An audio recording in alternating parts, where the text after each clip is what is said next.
Assalamualaikum warahmatullahi wabarakatuh. Halo teman-teman, sahabat channel Hanya Untukmu.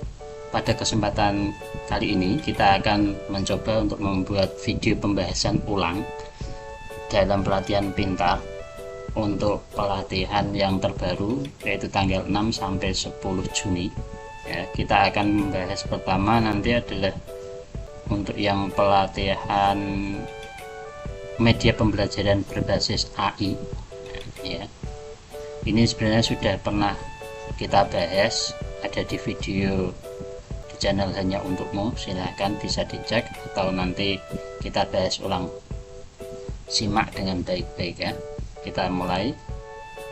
Di sini saya sudah menyelesaikan untuk video materinya.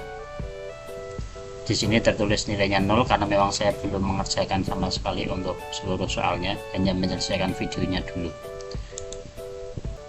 Kalau di pelatihan tahap sebelumnya itu hanya ada 31 sampai 35 atau 31 sampai 34 ya, kalau nggak salah 31 atau 35. Di sini dipecah-pecah lagi menjadi 14 menjadi 14 part. Tetapi nanti untuk soalnya masih sama dengan yang kemarin, hanya ada 5 bagian. Nah, kita mulai untuk soal yang pertama, yaitu di bagian 3.2 ya. Di sini ada satu soal latihan, kita bisa memulai. Oke, untuk soal pada modul Artificial Intelligence atau AI dalam pembelajaran. Soal nomor 1. Dalam penerapan AI pada profesi guru, sebaiknya guru berjalan beriringan dengan tujuan AI sendiri dengan menumbuhkan hal yang belum ada pada AI, yaitu B. Empati. Jawaban yang benar adalah B. Soal nomor 2. Cabang ilmu komputer yang mempelajari bagaimana cara membuat komputer dapat bertindak selayaknya manusia yang berpikir, bertindak, dan memecahkan masalah adalah, jawabannya adalah C, yaitu AI atau Artificial Intelligence. Soal ketiga, Deep Learning, Unsupervised dan Supervised merupakan ruang lingkup AI pada D. Machine Learning. Soal keempat, dalam pembelajaran AI berperan penting dalam implementasinya. Istilah lain untuk penerapan AI dalam mempercepat prosedur dan evaluasi dalam memuat tugas adalah A. Task Automation. Soal kelima, berikut ini contoh aplikasi penunjang pembelajaran AI adalah kecuali C. Photograph.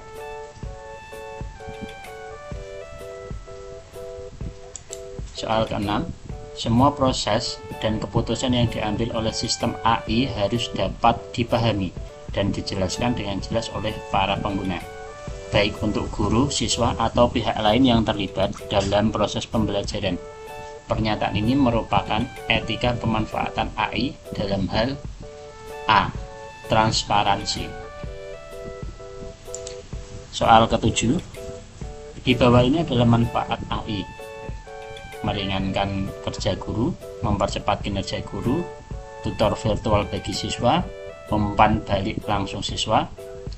Di atas merupakan manfaat AI pada sektor C. Pendidikan. Soal ke-8, dengan memanfaatkan teknologi AI dalam pembelajaran oleh guru diharapkan dapat meningkatkan efisiensi, efektivitas, dan kualitas pengajaran yang diberikan oleh guru kepada siswanya. Namun penerapan AI dalam pembelajaran juga terdapat tantangan. Berikut merupakan tantangan penerapan AI, kecuali C. Pertanggungjawaban. Soal ke-9, berikut ini yang bukan penerapan AI dalam pembelajaran adalah B. Memaksa siswa untuk belajar. Soal ke-10, upaya guru untuk meningkatkan kompetensinya dalam menerapkan AI dalam pembelajaran adalah dengan D. Memanfaatkan platform yang ada di internet dan mobile untuk meningkatkan kompetensi belajar AI. Ini adalah bagian 3.2. Kita selesaikan ujian.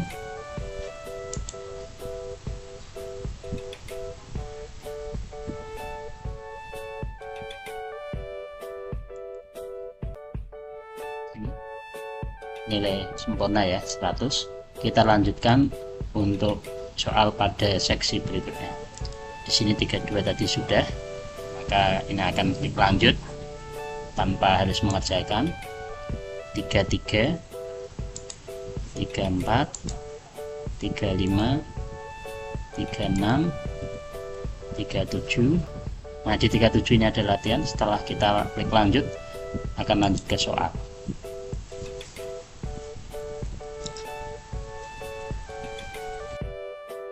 Oke, kita klik mulai mengerjakan. Di sini ada 10 soal lagi.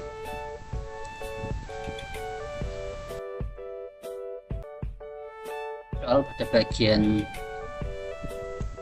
seksi soal kedua ini.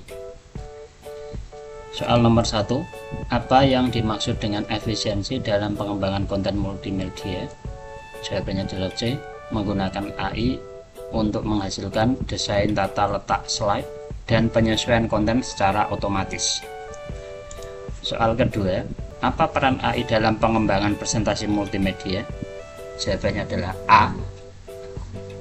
Personalisasi konten, pengenalan teks dan suara, pencarian konten multimedia, pembelajaran otomatis, interaktivitas, evaluasi, dan analisis. Soal ketiga, apa kelebihan media presentasi dalam pembelajaran? Jawabannya B. Dapat menyajikan teks, gambar, foto, animasi, audio, dan video sehingga lebih menarik. Pertanyaan keempat, mengapa penting membuat multimedia presentasi mudah dipahami oleh siswa? Jawabannya adalah D. Agar siswa dapat lebih terlibat dan menerima informasi dengan baik.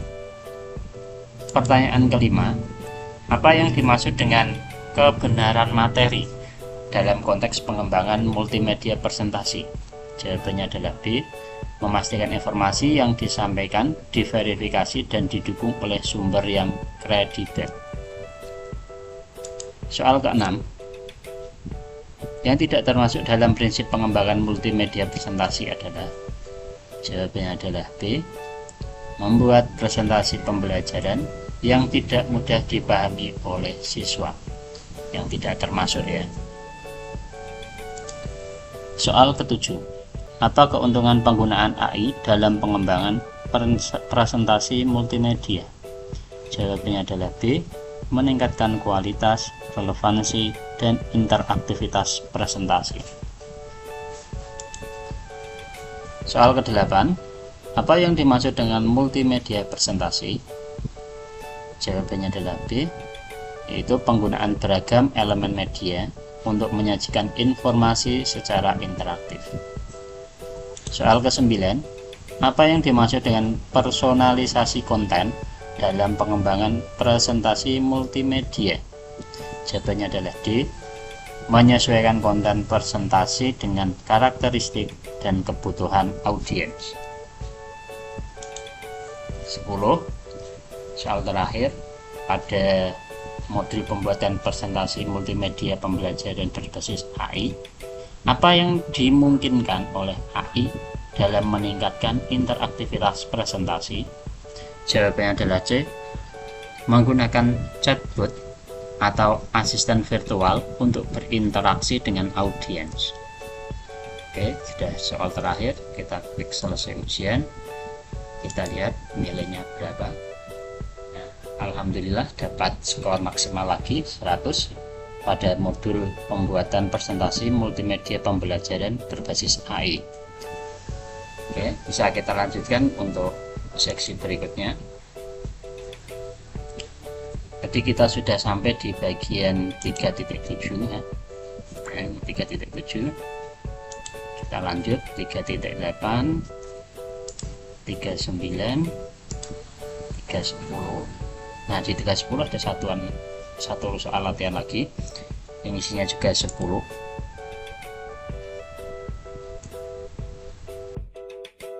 Oke, kita mulai klik mengerjakan. Ada 10 soal lagi pada bagian 3.10, modul pembuatan video pembelajaran berbasis AI. Pada soal nomor 1, apa yang harus Anda lakukan setelah memasukkan teks atau audio di DID Studio? Jawabannya adalah B. Klik generate video. Soal nomor 2, bagaimana AI dapat digunakan dalam pembelajaran? Yaitu B. Untuk membuat video pembelajaran yang lebih menarik dan interaktif. Soal ketiga, manakah alasan yang tepat tentang mengapa video pembelajaran menjadi penting dalam pendidikan? Jawabannya adalah C. Karena video pembelajaran efektif dan berdaya guna. Soal keempat, apa keunggulan video pembelajaran sebagai alat pembelajaran? Jawabannya adalah C. Memberikan pengalaman belajar yang baru. Soal kelima, bagaimana cara memulai proses pembuatan video menggunakan aplikasi DID Studio? Jawabannya adalah C. Masuk ke browser dan ketik D-ID di kolom pencarian. Soal ke-6, apa langkah yang tepat setelah proses generate video selesai di DID Studio? Jawabannya adalah D. Mengunduh video. Soal ke-7, apa yang harus Anda lakukan setelah membuka aplikasi CapCut? Jawabannya adalah B. Memulai proyek baru. Soal ke-8, berapa jumlah kredit yang diberikan untuk akun gratis di DID Studio? Jawabannya B. 20 kredit. Soal ke-9, mengapa tujuan pembelajaran yang jelas penting?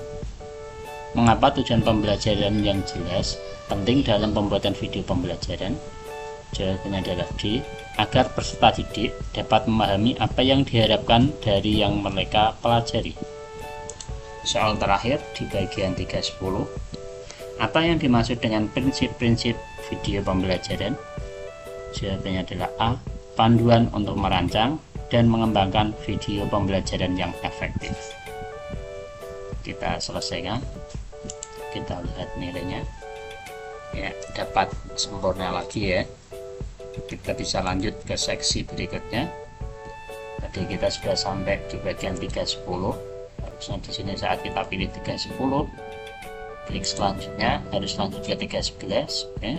Selanjutnya lagi 3.12, selanjutnya lagi 3.13, dan selanjutnya lagi 3.14. Nah, ini di bagian terakhir, sesi terakhir ya. Ada 10 soal lagi.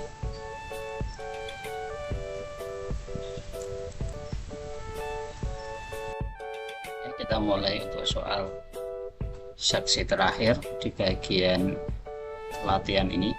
Kita klik mulai mengerjakan. Pada bagian 3.14 ada 10 soal lagi. Soal yang pertama, apa tujuan dari asesmen?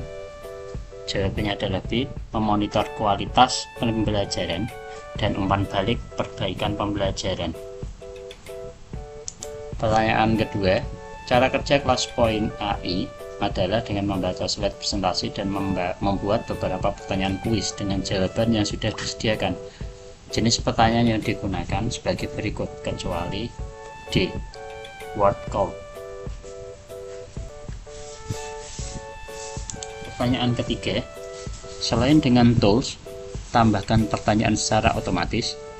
Anda dapat menggunakan tools AI pada kuisis untuk berikut ini, kecuali C. Mengacak soal. Soal keempat, add-on teknologi AI yang bisa kita gunakan pada Google Form adalah D. GPT Quiz Generator for Form. Ini harusnya for form ya, form bukan from. Typo ini. Soal kelima, salah satu alat gamifikasi terbaik untuk guru yang menambahkan alat dan perangkat keterlibatan siswa langsung ke PowerPoint adalah D. ClassPoint.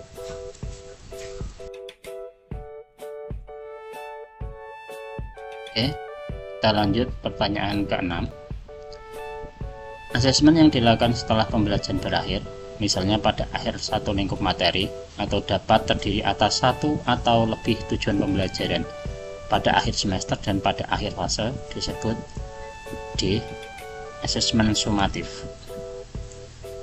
Pertanyaan ke-7, menu AI quiz pada toolbar ClassPoint baru muncul ketika D.